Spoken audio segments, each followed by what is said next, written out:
ಈ ಪ್ರಾಬ್ಲಮ್ನಲ್ಲಿ ರಿಸಲ್ಟೆಂಟ್ ಅನ್ನು ಫೈಂಡ್ ಔಟ್ ಮಾಡಬೇಕಾಗಿದೆ. ಕೊಟ್ಟಿರುವ ಫೋರ್ಸಸ್ F1 20 ನ್ಯೂಟನ್ ಆಗಿದೆ. ಇದು 30 degree 30 degree angle to the horizontal ಮಾಡುತ್ತೆ. ಮತ್ತೊಂದು ಫೋರ್ಸ್ F2 50 ನ್ಯೂಟನ್ ಮತ್ತು ಇದು 20 ಡಿಗ್ರಿ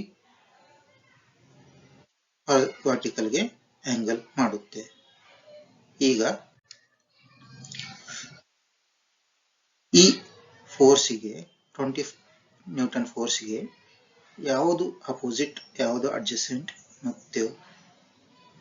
ಅಂತ ತಿಳ್ಕೊಳ್ಳೋಣ. ಮತ್ತೆ ಈ ಫೋರ್ಸ್ F2 50 ನ್ಯೂಟನ್ಗೆ ಯಾವುದು ಅಪೋಸಿಟ್ ಮತ್ತು ಯಾವುದು ಅಡ್ಜಸೆಂಟ್ ಸೈಡ್ ಆಗುತ್ತೆ ಅಂತ ನೋಡೋಣ. ಈ ಟ್ರಯಾಂಗಲ್ಗಳಲ್ಲಿ ಆಂಗಲ್ ಇದು ಥೀಟಾ ಫಾರ್ 30 ಡಿಗ್ರೀಸ್, ಇದು ಥೀಟಾ. ಸೊ ಅಪೋಸಿಟ್ ಆಂಗಲ್ ಇದು 90 ಡಿಗ್ರಿ, ಇದು 90 minus theta. So opposite side ಇದಾಗುತ್ತೆ ಮತ್ತು ಅಡ್ಜಸೆಂಟ್ ಸೈಡು ಇದಾಗುತ್ತೆ. So opposite by hypotenuse equal to sine theta and adjacent by hypotenuse equal to cos theta. ಈ triangle ಅಲ್ಲಿ ಈ ಫೋರ್ಸ್ಗೋಸ್ಕರ ಮತ್ತು ಈ ಫೋರ್ಸ್ಗೋಸ್ಕರ ಈ ಟ್ರಯಾಂಗಲ್ ಅನ್ನು ನೋಡೋಣ. ಇದರಲ್ಲಿ ಅಪೋಸಿಟ್ ಸೈಡ್ ಇದಾಗುತ್ತೆ, ಇದು 90 ಡಿಗ್ರಿ ಆಗುತ್ತೆ ಮತ್ತು ಅಡ್ಜಸೆಂಟ್ ಸೈಡ್ ಇದು ಆಗುತ್ತೆ. Opposite by hypotenuse sine theta and adjacent by hypotenuse equal to cos theta. So sine component ಮತ್ತು ಕಾಸ್ ಕಾಂಪೋನೆಂಟ್ ಯಾವುದು ಆಗುತ್ತೆ ಅಂತ ಈಗ ಗೊತ್ತಾಗುತ್ತೆ. ಸೊ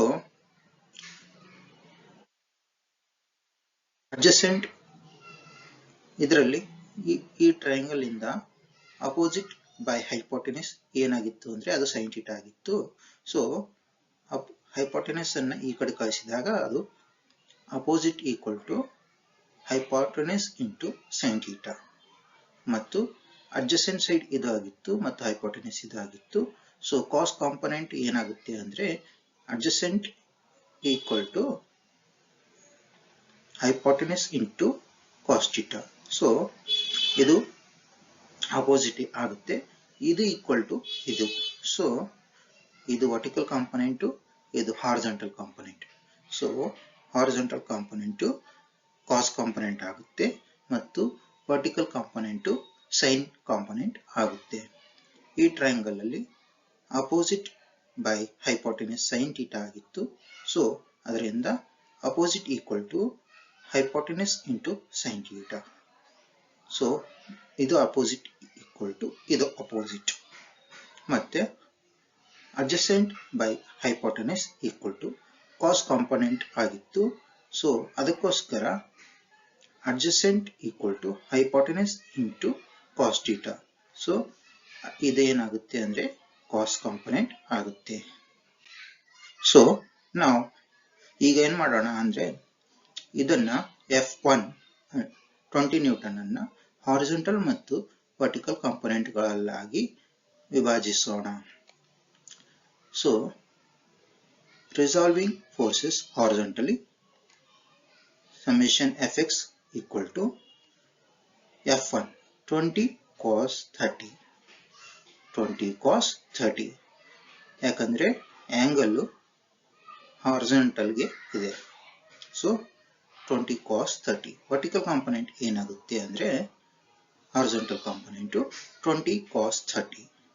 ವರ್ಟಿಕಲ್ ಕಾಂಪೊನೆಂಟ್ ಏನಾಗುತ್ತೆ ಅಂದ್ರೆ ಮತ್ತೆ ಈ ಫೋರ್ಸ್ಗೆ ಹಾರಿಜಾಂಟಲ್ ಕಾಂಪೊನೆಂಟ್ ಏನಾಗುತ್ತೆ ಅಂದ್ರೆ 50 sin 20 ಯಾಕಂದ್ರೆ ಇದು 20 ಡಿಗ್ರಿ ವರ್ಟಿಕಲ್ ಗೆ ಮಾಡುತ್ತೆ.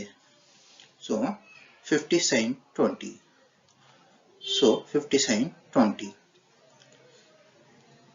ಇದು ಪಾಸಿಟಿವ್ ಎಕ್ಸ್ ಆಕ್ಸಿಸ್ ಕಡೆಗೆ ಹೋಗ್ತಾ ಇದೆ ಆರೋ. ಸೊ ಅದಕ್ಕೋಸ್ಕರ ಇದು ಪಾಸಿಟಿವ್, ಇದು ಸಹ ಪಾಸಿಟಿವ್ ಎಕ್ಸ್ ಆಕ್ಸಿಸ್ ಕಡೆ ಹೋಗ್ತಾ ಇದೆ ಆರೋ. ಸೊ ಇದು ಸಹ ಪಾಸಿಟಿವ್. ಮತ್ತೆ ಈಗ ಫೋರ್ಸಸ್ ಅನ್ನ ವರ್ಟಿಕಲ್ ಆಗಿ ರಿಸಾಲ್ವ್ ಮಾಡೋಣ. So resolving forces vertically summation Fy equal to 20 sin 30 20 sin 30 ಯಾಕಂದ್ರೆ ಆಂಗಲ್ ಹಾರಿಜಾಂಟಲ್ ಗೆ ಇದೆ. ಈ ವರ್ಟಿಕಲ್ ಕಾಂಪೊನೆಂಟ್ ಸೈನ್ ಕಾಂಪೊನೆಂಟ್ ಆಗುತ್ತೆ. ಇದು ವರ್ಟಿಕಲಿ ಅಪ್ವರ್ಡ್ಸ್ ಹೋಗ್ತಾ ಇದೆ ಆರೋ, ಸೊ ಪ್ಲಸ್ 20 sin 30 ಪ್ಲಸ್.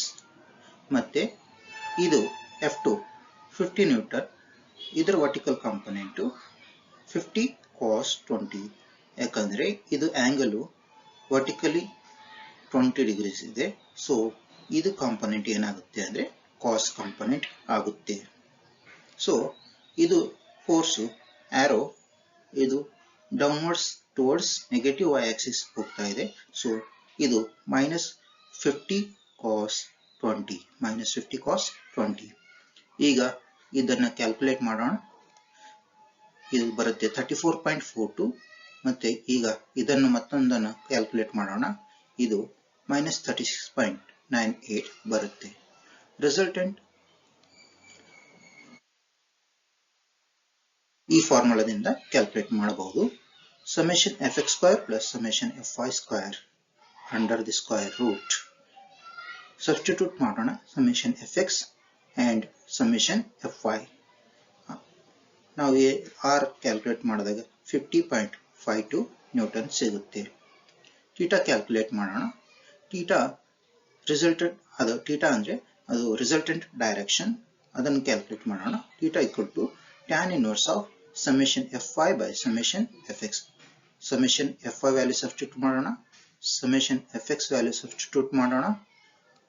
ನಾವು ಥೀಟಾ ಕ್ಯಾಲ್ಕುಲೇಟ್ ಮಾಡಿದಾಗ ಅದು ಸಿಗುತ್ತೆ 47.05 ಡಿಗ್ರಿ. ಸೊ ಈಗ summation fx ವ್ಯಾಲ್ಯೂ ಮತ್ತೆ summation fy ವ್ಯಾಲ್ಯೂ ಮೇಲೆ ರಿಸಲ್ಟೆಂಟ್ ಅನ್ನ ಲೊಕೇಟ್ ಮಾಡಬೇಕಾಗಿದೆ. ಇಲ್ಲಿ summation fx ಪಾಸಿಟಿವ್ ಇದೆ 34.42. ಸೊ ಇದು positive summation fx. summation fy negative ಇದೆ, ಸೊ ನೆಗೆಟಿವ್, ಇದು ನೆಗೆಟಿವ್. ಸೊ ರಿಸಲ್ಟೆಂಟ್ ಯಾವ ಕ್ವಾಡ್ರಂಟ್ ಅಲ್ಲಿ ಬರುತ್ತೆ ಅಂದ್ರೆ ಅದು ಫೋರ್ತ್ ಕ್ವಾಡ್ರಂಟ್ ಅಲ್ಲಿ ಬರುತ್ತೆ. ಈ summation fx positive and summation fy negative. So resultant fourth quadrant ಅಲ್ಲಿ ಬರುತ್ತೆ.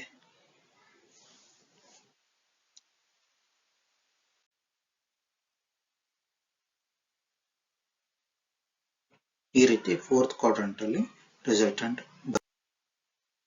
ಈಗ ಫೈನಲಿ ರಿಸಲ್ಟೆಂಟ್ ಅನ್ನು ಲೊಕೇಟ್ ಮಾಡೋದು. ಇವೆರಡು ಫೋರ್ಸಸ್, ಗಿವನ್ ಫೋರ್ಸಸ್, ಮತ್ತೆ ಇದು ರಿಸಲ್ಟೆಂಟ್ ಫೋರ್ಸ್. ಇದು ಫೋರ್ತ್ ಕ್ವಾಡ್ರಂಟ್ ಅಲ್ಲಿ 47.05 ಡಿಗ್ರೀಸ್ ಮಾಡುತ್ತೆ. ಮತ್ತೆ ರಿಸಲ್ಟೆಂಟ್ ಮ್ಯಾಗ್ನಿಟ್ಯೂಡ್ ಏನಪ್ಪಾ ಅಂದ್ರೆ 50.52 ನ್ಯೂಟನ್ಸ್.